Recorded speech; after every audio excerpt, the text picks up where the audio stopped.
teddy bear pan, but since they sell a bigger teddy bear pan, which I think is probably about 8 inches tall, you can do it with the other teddy bear pan. So first of all, what I want to do to make this into the owl shape, I want to cut off these feet. I want to trim off the arms, and I want to kind of flatten this belly because he's got kind of like a little beer belly going. I want to flatten that because you're going to put all those feathers on the front, so that's going to create more of a pooch. So I just use a little serrated knife, and I'm going to trim off his feet. And when you cut, kind of try to round the cut. Don't just like do a straight down cut like with any carving. So just cut off his little feet. Cut off his little haunches back here, his little tail. So I've got his legs off, and you still want to make sure that he has a big enough surface area to sit on. You don't want him to fall over. Then you want to take the arms off and just kind of make it look like it's the body. So just kind of carve down the body. And right here where it's on the mouth.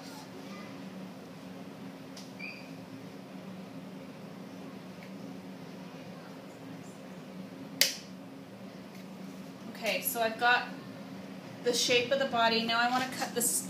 If you look now from the front, now that I've trimmed the arms, like look at how much that stomach protrudes. You want to just kind of like make it consistent with the rest of the body.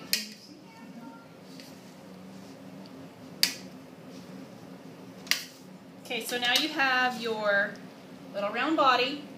Now what we want to do is change the head.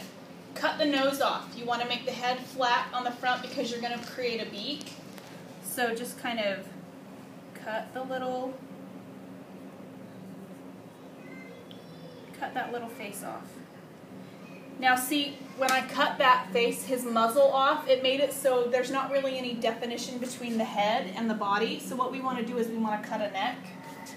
Because once you cover this in buttercream and then cover it in fondant, it's going to all look like just a big cylinder. So you've got to cut in a neck. And when you frost this, make sure the frosting is kind of thinner in this area. Otherwise, like I said, it's just going to look like a cylinder.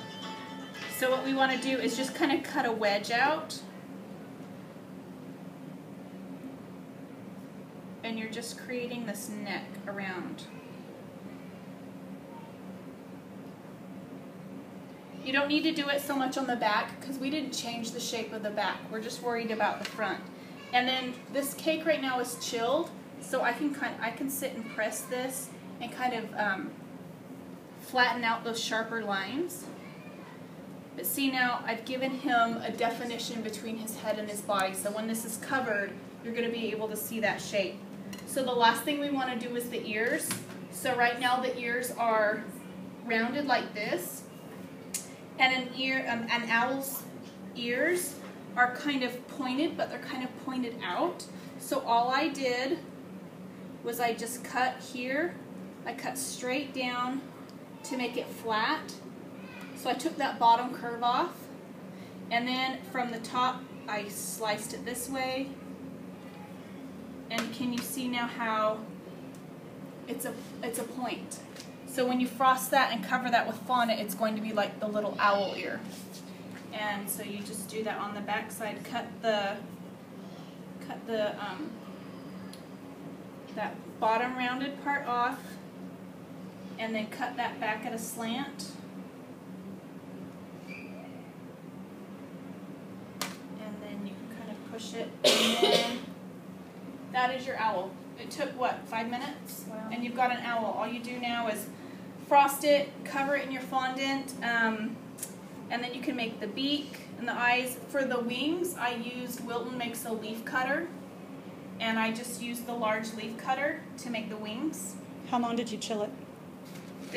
When I did my original one, I didn't chill it at all. The only reason why this one's chilled is because it was baked a couple days ago and I wanted to keep it fresh before the meeting. But to carve this, you don't have to chill it. It will make it easier if you do chill it for, a couple hours. Because right now, it's very hard. So when you cut, you're not going to get like a big chunk of cake that comes out. But my original one that I did was not chilled at all. I think it depends on how dense of a cake you're doing. For this one, because this is such a small animal, if you use a really moist or a really fluffy cake, I think you're going to lose your shape because your cups are so small. I think you need to use a denser cake when you're doing something this small versus a lighter cake. Like, I don't think a boxed cake would work on this unless you really doctored it to make it more dense. This is my brown sugar cake, and it's a very dense cake.